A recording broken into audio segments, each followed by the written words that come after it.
Somewhere right now the sun is setting. Not everywhere, not all at once, but somewhere this very second, a long blue shadow is sliding quietly across the earth, and the world is beginning to fall asleep. If you could float above it all, high above the clouds where everything is still and slow, you would watch that shadow move like a soft gray curtain, drawn gently across oceans, mountains, forests, and cities.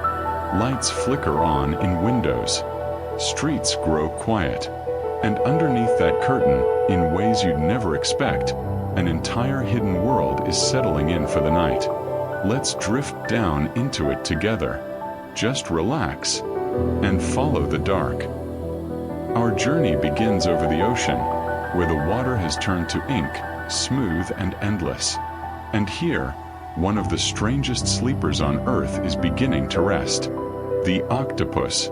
As she drifts down toward a quiet crevice in the reef, her skin begins to change. Soft waves of color rolling across her body, gold fading into deep violet, violet fading into a mottled green. Scientists who've watched this happen believe she may actually be dreaming, her body reenacting some hidden undersea memory while she sleeps, the way a golden retriever's paws twitch mid-dream on a living room floor. For a few moments, her whole body becomes a canvas for a dream no one else will ever see. Then the colors settle, and she is still. Not far away, near the kelp beds, two sea otters float on their backs, faces turned up toward a sky just beginning to fill with stars. And here's something rather sweet. Before they drift off, they'll often reach out and hold each other's paws. It isn't for warmth. It's so the ocean's slow currents don't carry them apart in the night, drifting them away from one another while they sleep. Little floating rafts of fur, anchored together, bobbing gently until morning. The shadow keeps moving. It slides over the coastline up into the meadows and into a hedgerow humming, or rather no longer humming, with bees. You might not think of bees as creatures that sleep, but they do. As the light fades, their tiny bodies grow heavy, and one by one they tuck themselves into flowers or curl up along the edges of the hive, antennae drooping low. And just like the octopus, there's evidence their legs and wings twitch every so often. Small flickers of motion that some researchers believe may be the equivalent of a dream. Perhaps she is remembering the shape of a flower she visited that afternoon, replaying the exact path home. Above the hedgerow, a mallard duck settles onto the surface of a still pond, tucking one wing over her back. But watch closely, and you'll notice something remarkable. Only one of her eyes closes. The other stays open, faintly alert, connected to half a brain that never fully powers down. It's called unihemispheric sleep, sleeping with half the brain at a time, and it means that even in her deepest rest, she's quietly keeping watch for danger. One eye always turned toward the dark tree line. Inland now, past the pond, past the hedgerows, the shadow rolls over a wide, quiet forest. And here, something slower is happening.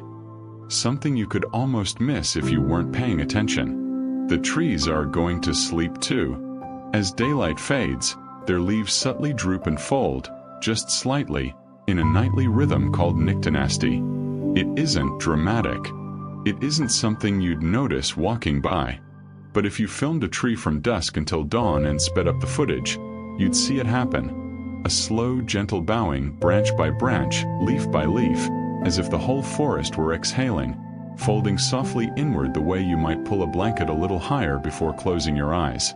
Beneath one of those trees, tucked into the leaf litter, a garden snail has sealed itself into its shell with a thin layer of dried mucus, a little door against the night air. And here's something almost impossible to believe. In the right conditions, a snail can sleep for up to 3 years at a time.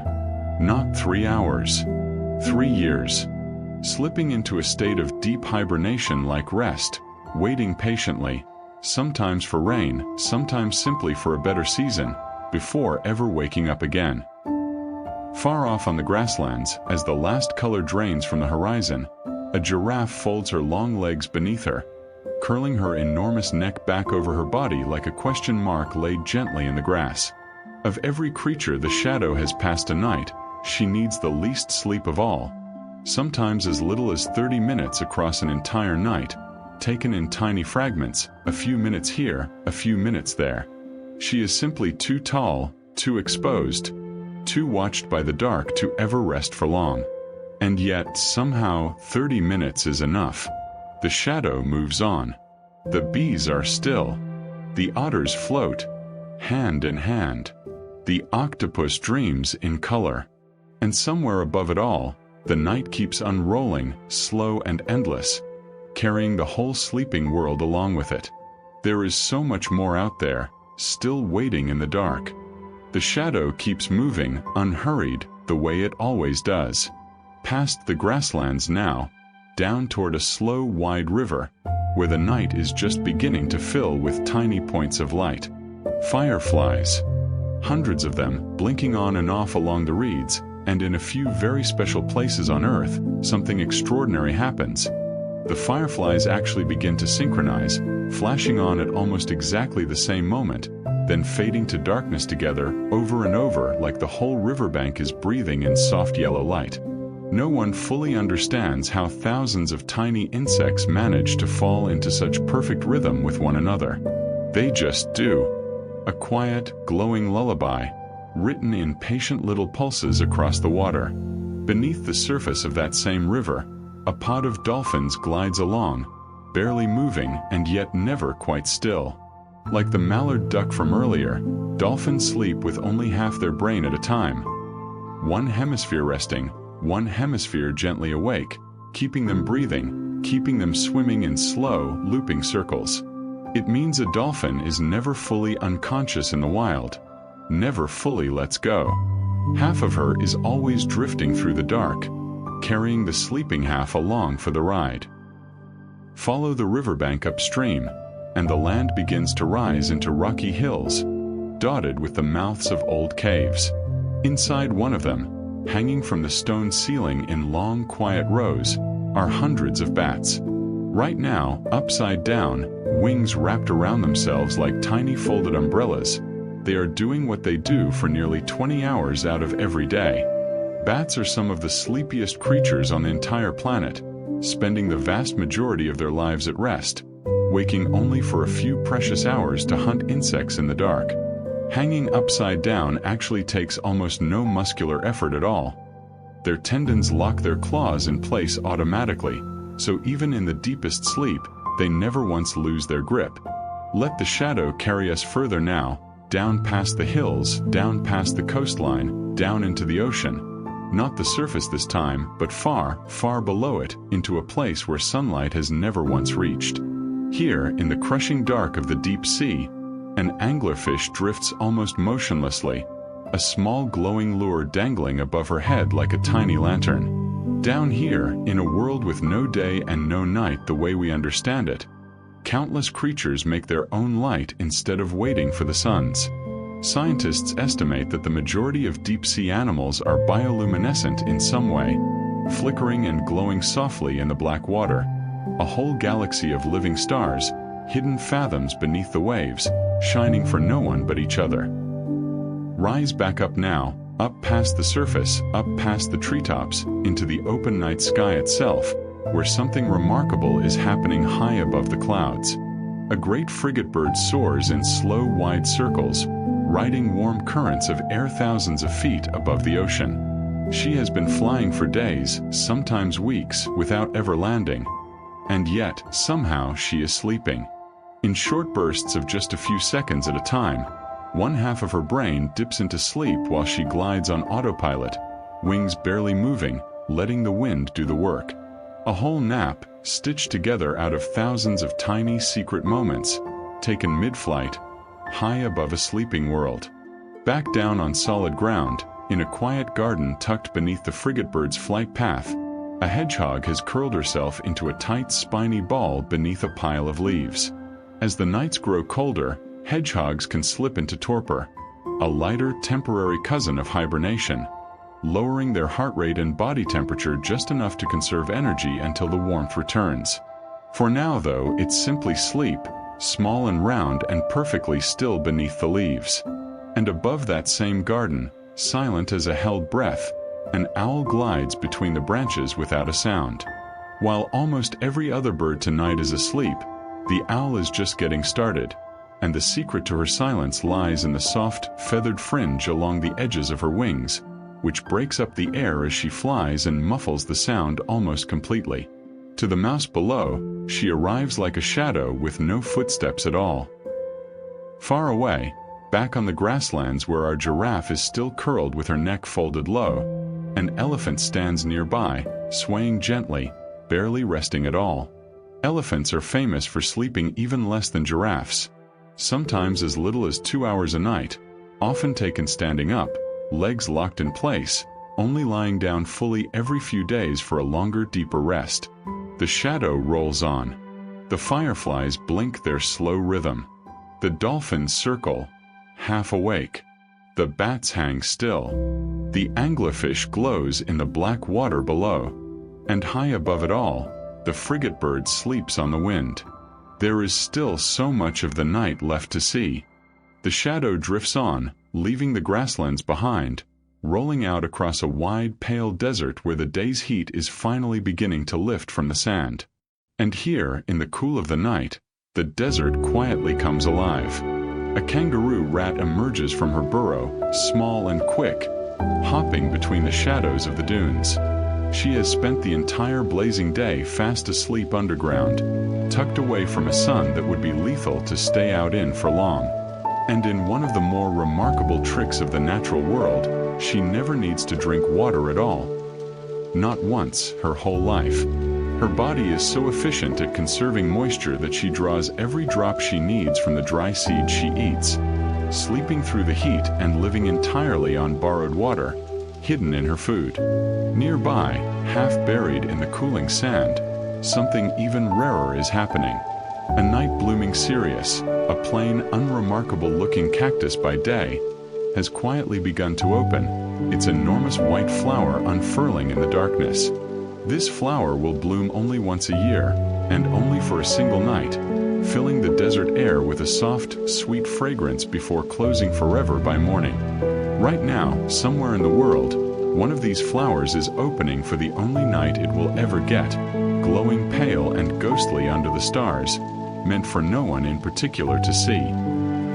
High above the cactus, a moth flutters past, drawn upward, guided by the moon. For millions of years, moths have used moonlight to navigate, keeping the moon at a steady angle to fly in a straight line through the dark. It's a beautifully simple system, until a porch light or a street lamp interferes, pulling the moth into a hopeless, spiraling orbit, mistaking the man-made glow for the one true light in the sky it was always meant to follow. Let the shadow carry us onward now, away from the warm desert sand, toward the far, cold edges of the earth, down to the great white stillness of Antarctica. Here, a colony of emperor penguins huddles together against the wind, thousands of them packed shoulder to shoulder for warmth. And in weather far too brutal to ever lie down and rest, they've learned to sleep standing perfectly upright, taking countless tiny microsleeps, sometimes only a few seconds long, while still balanced on their feet, still leaning gently on the penguin beside them. An entire colony, swaying slightly in the wind, dozing together in thousands of small, stolen moments, never once breaking formation. Far to the north, on the opposite end of the world, the shadow settles over a herd of reindeer standing quietly in the snow. And here is something almost nobody knows. The very color of a reindeer's eyes actually changes with the seasons. In summer, they appear a warm golden color. But through the long dark days of the Arctic winter, a special layer behind the eye shifts and compresses, turning their eyes a deep, glinting blue, a quiet adaptation that helps them catch every last scrap of light in a world with almost none to spare. The shadow moves on, away from the ice, down across oceans and coastlines, toward the glow of a city at night. Streetlights hum on empty streets, and up on a ledge above a quiet cafe, a pigeon has tucked herself into a gap beneath the roofline, feathers puffed for warmth. Pigeons, like so many city dwellers, have had to adapt to a world that never fully goes dark, and studies have found that the extra light spilling up from street lamps and windows can gently nudge their internal clocks, keeping them a little more active later into the night than pigeons living out in the countryside ever would be. Somewhere below that same ledge, in a warm apartment window, a house cat is curled into a perfect circle on a windowsill, one ear twitching now and then at some far-off sound. Cats sleep an astonishing amount, often 12 to 16 hours a day, meaning an average cat will spend roughly 2/3 of her entire life fast asleep, drifting in and out of soft, light naps between short bursts of play. And far off, out past the edge of the city, the tide is quietly pulling back from the shore, tugged by a force too vast to see, the gentle, constant gravity of the moon. Even now, while the whole coastline sleeps, the ocean itself is rising and falling in its own slow rhythm, governed by a pull so gentle it's easy to forget it's even there. Some coral reefs go a step further, timing their once-a-year mass spawning to the exact glow of a full moon overhead, an entire ecosystem waking for just one synchronized night, guided by moonlight the way the moth was guided, the way the tide still is. The shadow keeps moving.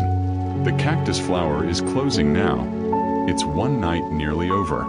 The penguins sway together. The cat sleeps on the windowsill.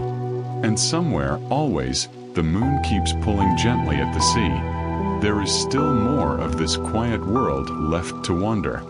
Out past the city lights now, the shadow drifts back over open water, out to where the ocean grows deep and dark and still. And here, something almost eerie is happening just beneath the surface. A sperm whale hangs motionless in the water, nose pointed down, tail pointed up, drifting like a great silent log. Sperm whales sleep vertically, suspended in the black water in short, drifting naps, sometimes gathered in small groups, bobbing gently together with the current. For years, sailors who spotted them like this from a distance had no idea what they were looking at. Just strange, still shapes floating just below the waves, fast asleep in the middle of the open sea. Back on dry land, the shadow rolls over a wide stretch of open savanna, where a mob of meerkats has tucked itself into a burrow for the night. But not every meerkat is asleep. Just outside the entrance, one sits perfectly upright, eyes open, watching the dark. Meerkats take turns standing sentry through the night, rotating the duty so that while most of the group sleeps deeply and safely below ground, there is always at least one awake, a small, quiet guardian, keeping watch so the others don't have to. Deep in a nearby rainforest, high in the canopy, a sloth clings loosely to a branch, barely moving at all, the way she always seems to. You may have heard that sloths sleep 20 hours a day, but that number, it turns out, mostly comes from sloths studied in captivity. Out in the wild, where there's more to watch for and more reason to stay alert, sloths actually sleep closer to 10 hours a night. Still slow, still calm, but not quite the record-breaking nappers people often imagine. Not far below her, clustered together on the underside of a cool, damp log, thousands of ladybugs have gathered into a single shimmering, motionless mass. As the weather turns colder, ladybugs cluster together by the thousands to overwinter, packed shoulder to shoulder in a state of near total stillness, conserving warmth and energy until spring finally arrives to wake them one by one. The shadow slips into a cave now, deep beneath a hillside, where the walls seem to be dusted with tiny stars. These aren't stars, of course. They're glowworms, thousands of them, each one glowing a soft, cool blue from the cave ceiling. Unlike the firefly from the riverbank, a glowworm's light isn't a lullaby at all. It's a silent, patient trap, luring tiny insects up toward what looks like an open night sky, before catching them in threads of sticky silk.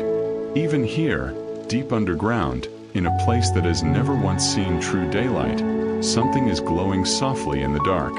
Rising back up out of the cave and into the open night air, the sky itself begins to shimmer. Far to the north, the aurora borealis ripples slowly overhead, pale green and violet light, folding and unfolding like a curtain caught in a gentle wind. It happens when particles from the sun collide with our atmosphere, releasing soft bursts of colored light above the poles. a nightly phenomenon so old that ancient civilizations built entire legends trying to explain the silent, glowing sky. Higher still, far above the aurora, above the clouds, above the atmosphere itself, a very different kind of night is unfolding. Aboard the International Space Station, an astronaut zips herself gently into a sleeping bag strapped to the wall, arms tucked softly at her sides, floating weightless in the quiet hum of the station. Up here, there is no real day or night at all. The station circles the Earth so quickly that astronauts witness roughly 16 sunrises and 16 sunsets in a single 24-hour period, a sky that never settles into one long, restful dark the way ours does. Back down on Earth, in a small quiet bedroom somewhere beneath that same night sky, a child is drifted off to sleep, eyes gently closed. But behind those closed eyelids, something is stirring. Quick little flickers of motion called rapid eye movement, or REM sleep, the stage where the most vivid dreams tend to happen. In this state, the brain becomes almost as active as it is while wide awake, quietly sorting through the day, weaving memories together while the body itself lies almost perfectly still. And in a den tucked beneath the roots of an old snow-covered tree, a black bear has curled into a tight, warm ball for the winter. Despite what people often assume, bears aren't truly hibernating in the deepest sense. Their body temperature drops only slightly, and they can still wake fairly easily if disturbed. It's closer to an exceptionally long, deep rest than a true hibernation, one gentle season slipping quietly into the next. The whale drifts. The meerkat keeps watch. The glowworms glow on in the dark. And high above it all, the aurora folds gently across the sky. There is still so much of the night waiting to unfold. The shadow drifts on, slipping down over a quiet river in Australia, where the water moves slow and dark beneath overhanging ferns. Along the muddy bank, curled deep inside a burrow, a platypus lies fast asleep, and she sleeps more than almost any mammal on Earth, often resting for around 14 hours a day. Strange as she already is, with her duck-like bill and her webbed feet, researchers studying her sleep found something else unusual too. Brief signs of a REM-like state, hints of dreaming tucked inside a creature that seems to break every rule. Deep in a nearby rainforest, a chameleon rests along a thin branch, gripping it loosely with curled little feet. By day, she can shift through bold greens and warm ambers, but as night falls and she settles into sleep, her skin fades instead to a soft, pale, ghostly white. Not for camouflage, but simply because her body relaxes completely, releasing the tension that once held all that color in place. In sleep, even a chameleon lets go of her disguise. Farther north, the shadow slides over frost-covered woods, where the ground has turned hard and white. Here, tucked beneath a fallen log, a wood frog lies completely frozen. No heartbeat, no breath, ice crystals forming right through her body. It sounds impossible, but would frogs survive winter this way every single year? Their bodies producing a kind of natural antifreeze that protects their cells from real damage. Come spring, the ice will melt, her heart will start again on its own, and she'll simply hop away, waking from the deepest, coldest sleep imaginable. Out over the open ocean once more, a whale shark glides slowly through the dark water, the largest fish in the entire sea. And here is something rather wonderful. Nobody actually knows for certain how, or even if, whale sharks sleep the way other creatures do. Some researchers believe they may rest in slow, motionless drifts along the seafloor. Others think they simply never stop swimming at all. Even now, in a world we've mapped so thoroughly, this gentle giant keeps at least one quiet mystery entirely to herself. Back on land, in a European hedgerow tangled with brambles, a tiny dormouse is curled into a ball no bigger than a fist, tail wrapped neatly around her nose. Her very name comes from the old French word dormir, meaning simply to sleep, and she earns it spending more than half the year in deep hibernation, sometimes 6 or 7 months at a stretch, waiting out the cold in one long, unbroken rest until the hedgerow turns green again. Not far off, the shadow settles over a quiet wetland, where a flock of flamingos stands motionless in the shallow water, each one balanced perfectly on a single thin leg. It isn't a trick, and it isn't uncomfortable for them at all. Flamingos are able to lock the joints in one leg into place, letting them sleep standing up with almost no muscular effort, swaying gently now and then, pink and pale against the dark water, like a row of quiet paper lanterns. In a park nearby, high in the fork of an old oak tree, a squirrel is curled tightly inside a dray, a round leafy nest she built herself from twigs and moss. Her thick bushy tail is wrapped snugly over her body, doubling as a built-in blanket against the night chill, tucked in close the way you might pull a quilt up around your shoulders before finally closing your eyes. Far out on a coral reef, a green sea turtle has wedged herself gently beneath a rocky ledge, completely still, resting there for the night. Turtles don't need to surface for air the way you might expect. While resting like this, their heart rate slows dramatically, letting them hold their breath for hours at a time, sometimes even overnight, tucked safely into the reef until it's time to rise slowly back toward the surface for a single quiet breath. And somewhere in an old stone farmhouse, in a version of the night that has mostly disappeared today, a fire is dying down to embers. Long before electric light, many people didn't sleep in one long, unbroken stretch at all. Historians have found evidence that it was once common to wake naturally in the middle of the night for an hour or so, a quiet stretch known as the watch, before easing back down into what was called second sleep, a gentle pause, right in the middle of the dark, before the night simply continued on. The platypus dreams in her burrow. The chameleon has faded to white. The wood frog waits, frozen and patient. And somewhere out at sea, the whale shark keeps her secret a little longer. There is still more of the night ahead. The shadow slides north once more, out over the icy waters of the Arctic, where a narwhal moves slowly beneath the surface, her long spiral tusk trailing through the dark water like a strange, pale sword. That tusk, it turns out, isn't decoration at all. It's actually an oversized tooth, threaded with millions of tiny nerve endings, allowing her to sense subtle changes in the water around her, like the salt levels of the sea itself. Even her rest is quiet and mysterious. Narwhals are thought to take long, slow dives through the night, resting in careful, drifting stretches between breaths, deep in waters that rarely see sunlight even by day. Above the waterline, along a windswept cliff, a puffin has tucked herself into a narrow burrow dug straight into the grassy hillside. Unlike most seabirds, puffins nest underground, safely out of sight from night-hunting predators, only slipping out to fish once daylight returns. Right now, she is folded quietly in the dark earth, waves crashing softly somewhere far below, tucked into a little burrow of her own making. High above the cliffs, the shadow climbs into snow-covered mountains, where a snow leopard lies curled on a rocky ledge, barely visible against the pale stone.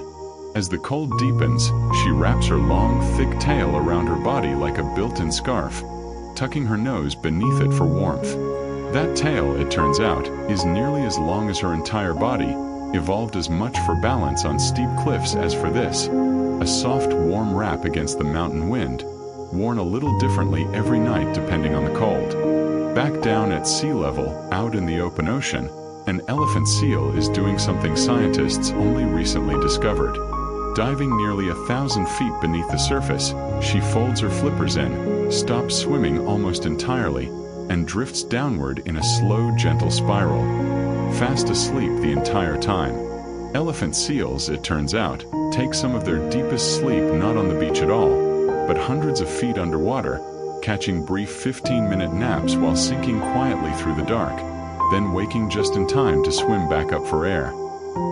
Closer to shore, in a shallow tide pool left behind by the retreating sea, a small moon jellyfish pulses gently, almost motionless. Jellyfish have no brain at all, and yet researchers have found that they still experience something remarkably like sleep, entering quiet, still periods at night where their pulsing slows and they become far less responsive to the world around them. It's a strange kind of proof that you don't need a brain to need rest. Sometimes, it seems, the body simply knows. Not far from the tide pool, tucked beneath a fallen branch, An anthill hums with quiet, careful movement. Worker ants don't sleep in one long stretch the way we do. Instead, they take dozens of tiny micronaps throughout the day and night, each lasting only a minute or so, adding up to roughly 4 or 5 hours of rest altogether. Deeper inside the colony, the queen sleeps far more soundly and for far longer, cared for and protected by the very workers whose rest comes only in stolen little pieces. Farther inland, in a quiet grove of bamboo, a giant panda has settled onto her side, one paw draped loosely over a half-eaten stalk. Pandas alternate through short, repeating cycles all day and night. A few hours of eating, followed by a few hours of deep, heavy sleep, over and over, needing roughly 10 hours of true rest woven in between all that slow, endless chewing. Above the bamboo grove, high in the night sky, a small flock of songbirds passes silently overhead, migrating under the cover of darkness. Many songbirds prefer to migrate at night, navigating by the stars themselves, using the position of certain constellations the way an old sailor might read a map. In the weeks before migration even begins, these birds grow strangely restless after dark, a behavior scientists call Zuganruh, an internal pull toward the sky that arrives with the changing season, whether the bird has ever made the journey before or not. And in a warm, humid rainforest below, a slow loris moves along a branch with careful, deliberate patience, her enormous round eyes catching what little light there is. She is one of the only venomous mammals in the entire world, carrying a mild toxin in glands near her elbows that she mixes with saliva before delivering a slow, cautious bite. But for now, there's no danger here at all. Just a quiet, careful creature, easing herself down onto a branch to rest. The narwhal drifts through dark water. The elephant seal spirals slowly downward, asleep. The jellyfish pulses softly in the shallows. And somewhere overhead, the songbirds keep flying, guided only by starlight. Halfway through the night now. So much more still lies ahead. Past the midpoint of the night now, the shadow drifts back down over a quiet garden, where a hummingbird clings to a thin branch, feathers puffed out against the cold. By day, her heart races at an astonishing pace, sometimes well over 1,000 beats a minute, wings blurring as she darts from flower to flower. But at night, she slips into something called torpor, a kind of deep emergency level sleep where her heart rate can drop to as low as 50 beats a minute and her body temperature falls dramatically, conserving just enough energy to survive until morning. She looks for a few hours each night, almost like a different creature entirely, still, quiet, and barely breathing. Not far off, in a eucalyptus grove, a koala is wedged into the fork of a tree, utterly motionless. Koalas sleep an astonishing 18 to 22 hours a day, more than almost any other mammal on Earth. And the reason isn't laziness at all. Eucalyptus leaves, her only food, are so low in nutrients and so difficult to digest that she simply doesn't have the energy to do much else. Her whole life is built around long, slow rest, punctuated by just a few hours of quiet chewing. Out past the coastline in the cold open water, a walrus floats near the surface, barely moving. Walruses have a rather clever trick for resting at sea. Special air sacs beneath their throats that they can inflate like built-in pillows, letting them bob upright in the water and doze off without ever needing to swim to shore. After especially long journeys, some walruses have been observed sleeping for well over 20 hours straight once they finally do reach land, catching up all at once on rest that the open ocean simply didn't allow. Back on solid ground, in the tall grass beside a pond, crickets are singing their steady, rhythmic chirp into the dark. It isn't just background noise. The speed of a cricket's chirp is actually tied directly to the temperature outside. Count the number of chirps in 14 seconds, add 40, and you'll land remarkably close to the actual temperature in Fahrenheit, a tiny, singing thermometer tucked into the grass, keeping perfect time with the night air around it. Far below the ocean's surface, near towering vents where scalding, mineral-rich water spills up from deep within the earth, strange tube worms sway gently in total, permanent darkness. Down here, there has never once been a sunrise or a sunset. No day, no night, no gentle shadow moving across the land, only an endless, unchanging dark. And so these creatures live entirely outside the rhythm the rest of tonight's story follows, needing no sleep cycle at all, simply existing in one long, motionless stretch of black water and mineral heat. Rising back up toward the surface and drifting inland, the shadow settles over a grove of tall trees in Mexico, where thousands upon thousands of monarch butterflies cling together along the branches, wings folded, completely still. After a migration that can stretch for well over 2,000 miles, monarchs gather here each night in enormous, quiet clusters, huddled together for warmth, turning entire trees asoft, trembling orange until the first light of morning finally coaxes them back into the sky. Beneath those same trees, a raccoon moves carefully through the underbrush, pausing every so often to feel along the forest floor with small, deft paws. Her whiskers and the sensitive skin on her front paws are so finely tuned that she can identify an object completely by touch alone, even underwater or in total darkness, a built-in set of nighttime hands, reading the world through feel long after her eyes have stopped being much use at all. Out past the tree line, a gentle manatee drifts just beneath the surface of a warm, shallow river, barely stirring. Manatees rest for long stretches submerged in the water, sometimes half asleep for up to half a day altogether, only rising instinctively to the surface roughly every 15 or 20 minutes for a single breath before sinking gently back down, never once fully waking to do it. And far above all of it, behind the closed eyes of every sleeping creature in a place still touched by daylight and dark, a small gland deep in the brain called the pineal gland quietly begins releasing melatonin the moment true darkness falls. It's the same soft, invisible signal for the hummingbird slipping into torpor, for the koala wedged in her tree, for the raccoon feeling her way through the underbrush, and for you, right now, a quiet chemical whisper that says, gently, it's time. The hummingbird's heart has slowed to almost nothing. The koala sleeps on in the eucalyptus. The crickets keep their steady, ticking rhythm. And somewhere, a tree full of monarchs trembles softly in the dark. There is still more of the night to drift through. The shadow keeps drifting out over a wide, slow-moving swamp, where the water is thick with lily pads and hanging moss. An alligator lies almost completely still near the water's edge, only her eyes and the ridge of her back breaking the surface. Alligators are cold-blooded, which means their rest depends heavily on the temperature around them. On cooler nights, their whole body slows down dramatically, sinking into something closer to a deep, motionless stillness than what most of us would call ordinary sleep, conserving warmth and energy until the sun returns to warm the swamp again. Nearby, in the hollow of an old cypress tree, a barred owl calls softly into the dark, her deep rolling hoot echoing out across the water. But it's what happens between those calls that's more interesting. Owls, it turns out, spend surprisingly little of the night in one long, unbroken sleep. Instead, much of their rest comes in short, frequent bursts scattered between bouts of hunting, a patchwork kind of night built more around opportunity than any fixed bedtime at all. Farther inland, the shadow rolls over a quiet cornfield, where a red fox trots along the tree line, pausing now and then to listen. Foxes, like cats, are known for an almost supernatural sense of hearing, capable of detecting the faint rustle of a mouse burrowing beneath a thick layer of snow from many feet away.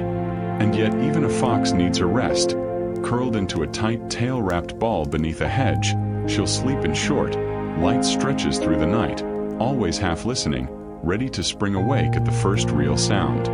Above the cornfield, a small brown bat swoops low, snapping up moths drawn in by the glow of a distant porch light. In just one single night, a bat can eat more than half her own body weight in insects, an enormous nightly feast that leaves her, by morning, ready to return to her cave and sleep through nearly the entire following day, fully spent from her hours spent hunting the dark. The shadow slides onward, over a rocky hillside where a colony of prairie dogs has sealed themselves into their burrows for the night. Prairie dogs live in surprisingly complex underground towns, complete with separate chambers for sleeping, for storing food, and even dedicated nurseries for their young. an entire quiet neighborhood tucked beneath the surface, resting together until the sun rises and the town comes back to life. Not far away, a badger emerges briefly from her den, sniffing at the cool night air before disappearing back underground. Badgers are largely nocturnal, and their powerful digging claws let them build extensive burrow systems called setts, sometimes passed down and expanded upon by generations of the same family, each one adding a little more space to sleep in before passing the den along. High in a nearby forest canopy, a flying squirrel glides silently from branch to branch on wide, stretched folds of skin, gliding rather than truly flying at all. She is entirely nocturnal, her enormous dark eyes built specifically for gathering as much dim light as possible, letting her navigate the treetops with remarkable precision long after most other creatures below have gone still. Down on the forest floor, a hedgehog's cousin, the echidna, digs steadily into the leaf litter, unbothered by the dark. Echidnas are one of only a small handful of mammals in the entire world that lay eggs rather than giving birth, and like the platypus back in that Australian river, they carry their own strange, ancient blueprint, a creature that seems to have wandered in from an entirely different chapter of the world's story, quietly foraging while the rest of the forest sleeps. And above the forest, the shadow pauses briefly on the moon itself, pale and full tonight, hanging quietly over everything below. Moonlight, faint as it is, still measurably affects the behavior of countless nocturnal animals. Some grow bolder and more active under a bright full moon, while others, more vulnerable to predators in all that extra light, choose instead to stay tucked away, waiting for darker, safer nights to come out and move freely again. The alligator lies still in the swamp water. The fox listens beneath her hedge. The flying squirrel glides overhead, and the moon watches quietly over all of it. There is still more of the night left to wander through. The shadow settles over a quiet forest stream, where a family of beavers has gathered inside their lodge for the night, a dome of sticks and mud rising just above the waterline. Beavers are mostly active at dusk and through the night, and their lodges are built with real care, a dry sleeping chamber up top, safely above the water, and an underwater entrance below that keeps predators from ever finding their way in. Right now, the whole family is curled together in that dry upper chamber, warm and dry while the stream murmurs quietly just beneath them. Not far from the stream bank, an opossum ambles along a fallen log, unhurried, her small pink nose twitching at the air. She'll sleep an astonishing 18 to 20 hours some days, tucked into hollow logs or old burrows abandoned by other animals. And if danger ever does appear, she has one final, rather dramatic trick, collapsing instantly into a limp, motionless state that looks remarkably like death, an involuntary response so convincing that most predators simply lose interest and wander off. On the other side of the world, in a dim, quiet forest in New Zealand, a kiwi bird shuffles through the undergrowth, her long beak dipping again and again into the soft earth. Unlike most birds, a kiwi's nostrils sit right at the very tip of her beak rather than near her face, and her eyesight is famously poor. But her sense of smell is extraordinary, letting her sniff out worms and insects buried well beneath the forest floor, feeling her way through the dark world more by scent than by sight at all. Farther south, on a moonlit hillside in Tasmania, a small, stocky creature emerges from a den beneath a fallen tree. The Tasmanian devil is almost entirely nocturnal, spending her daylight hours resting deep in hollow logs or burrows before setting out after dark to scavenge and hunt, her sharp screech occasionally echoing out across the empty hills, one of the loudest sounds in a forest otherwise gone quiet for the night. Deep in the ocean once more, far below where any daylight ever reaches, a strange dark red creature drifts slowly through the black water. The vampire squid, despite the dramatic name, is neither a true squid nor remotely dangerous. She simply flashes soft patterns of bioluminescent light instead of ink when startled, a silent, glowing decoy rather than any kind of bite. She lives her entire life in a place scientists call the oxygen minimum zone, a stretch of ocean so deep and so still that it might as well be its own separate, permanently sleeping world. Back on dry land, in the cool sand of a desert dune, a fennec fox curls into a small, neat circle, her enormous ears folded gently against her head even in rest. Those ears, among the largest of any fox relative to her tiny body, help her release heat efficiently during the blazing desert day, and by night, they swivel constantly like little satellite dishes, tuned to the faintest rustle of prey moving beneath the sand.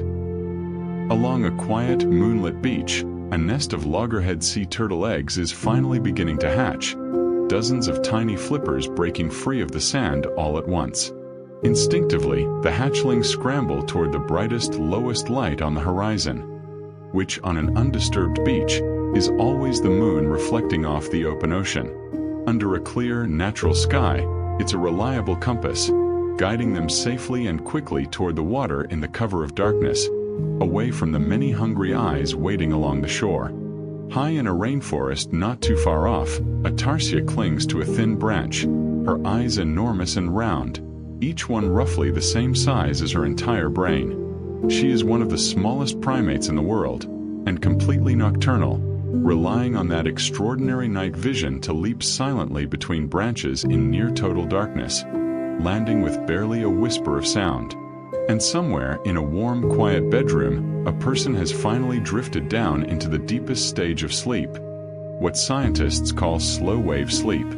It's here, in this deepest and stillest part of the night, that the body releases the majority of its growth hormone, quietly repairing muscle, restoring tissue, and strengthening the immune system, all while the mind rests almost completely still.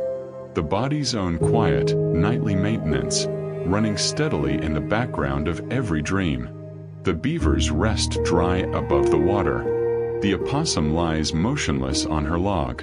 The tiny tarsia watches the dark with enormous eyes. And somewhere, a whole beach of hatchlings is following the moon home. There is still more of the night ahead. The shadow dips down into a quiet freshwater lake, where an axolotl drifts near the muddy bottom, feathery pink gills swaying gently on either side of her head. Unlike most amphibians, she never fully grows up in the usual sense, staying aquatic and gill-breathing her entire life, a trait called neoteny.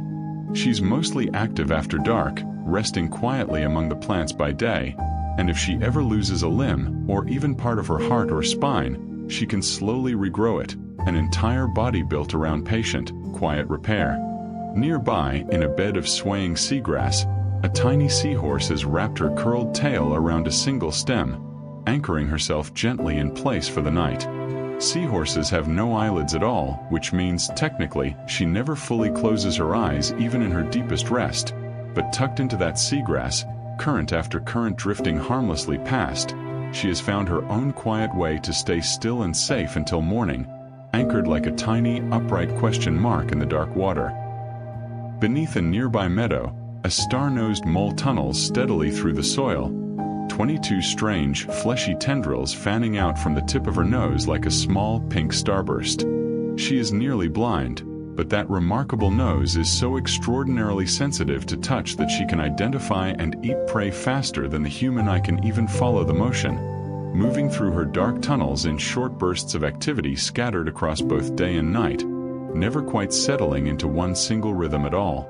Farther along, in a forest clearing, a pangolin shuffles slowly through the underbrush, covered head to tail in overlapping scale-like plates.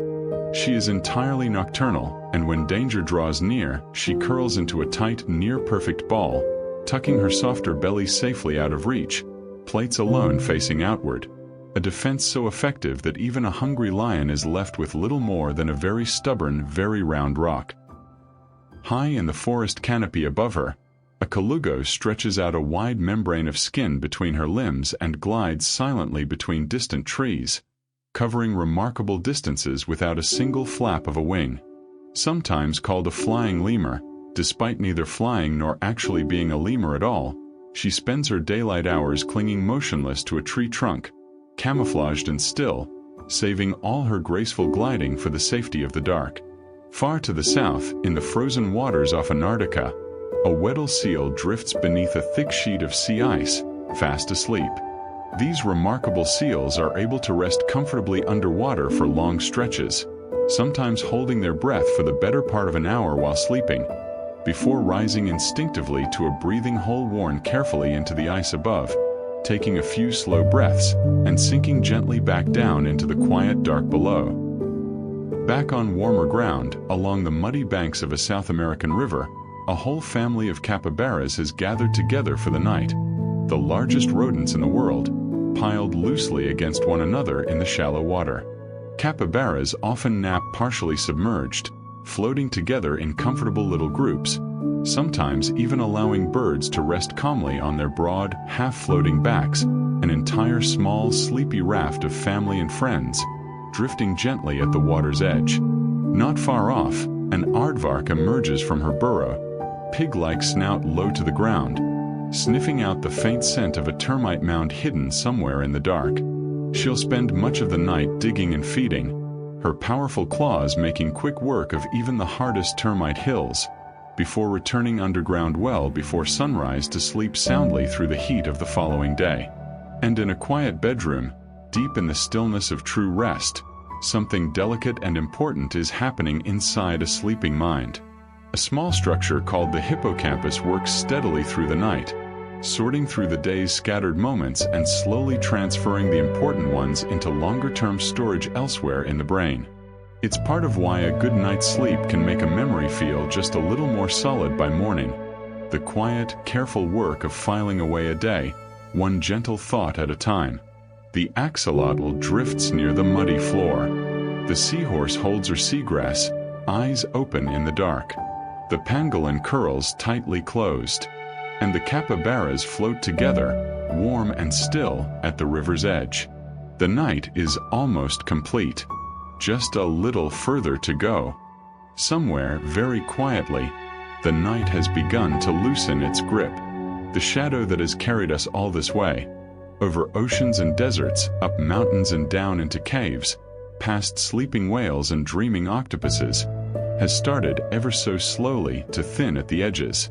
And in a farmyard tucked at the base of a hill, a rooster shifts on his perch, feathers ruffling.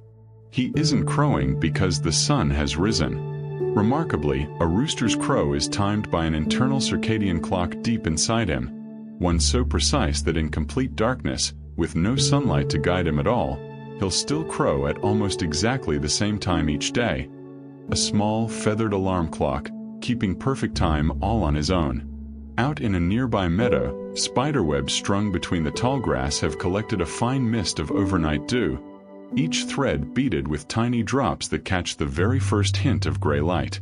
That dew formed quietly while the world slept, as warm daytime air cooled through the long hours of darkness, settling into delicate silver necklaces draped across every web, every blade of grass, waiting patiently for the sun. High in the trees above that meadow, a single bird begins to sing, then another, until the whole forest seems to fill with sound almost at once. This is the dawn chorus, and scientists have found it isn't random at all. Birds with larger eyes, better suited to gathering the last scraps of dim, pre-dawn light, tend to start singing first, followed gradually by smaller-eyed birds as the light continues to grow. An entire orchestra tuning in, one careful section at a time, following the very same light that woke the rooster. In a nearby house, deep in a warm bed, a person is unknowingly at the very lowest point of their entire day. Human body temperature naturally dips to its coolest point in the hours just before dawn, part of the same internal rhythm that governs everything from hunger to alertness. It's often the deepest, stillest part of sleep, and quietly, statistically, the time when the body is at its most vulnerable and most in need of rest, right before everything begins to turn back toward morning. Out in a garden, a cluster of morning glory flowers begins to unfurl, soft purple petals opening almost in unison as the first pale light touches them. Like the night blooming cereus from hours ago, morning glories keep remarkably precise time with the sun. But where that desert flower saved her one bloom for darkness, these open only at dawn, closing again by afternoon, living their whole daily rhythm backward and forward to that same quiet flower from earlier in the night. Far above, the very edge of the sun begins to break the horizon, exactly where the Earth's own steady rotation carries it into view first.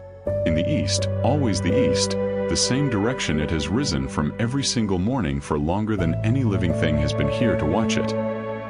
Back in the forest, an owl who spent the entire night hunting in near total silence finally glides home to her hollow, tucking in just as, somewhere else nearby, a hawk stretches her wings and prepares to take her place in the sky. Nature runs its own quiet shift change at dawn, nocturnal hunters handing the day over to the ones who see best by sunlight, the same gentle handoff repeating itself, dusk and dawn, forever. In that same warm bed from a few moments ago, the person sleeping there drifts into their final stretch of REM sleep before waking. And it's often here, in these last dreaming minutes before morning, that dreams are most vivid, and most likely to be remembered at all upon opening their eyes. Out in a hollow tree, the bees from hours ago begin to stir, wings twitching gently, internal clocks nudging them gradually back toward wakefulness, timed almost perfectly to the sun's rising position in the sky. And far out on the coral reef, fish who tuck themselves into crevices for the night begin easing back out into open water. A whole slow, silent ecosystem quietly changing shifts as color and light return to the reef.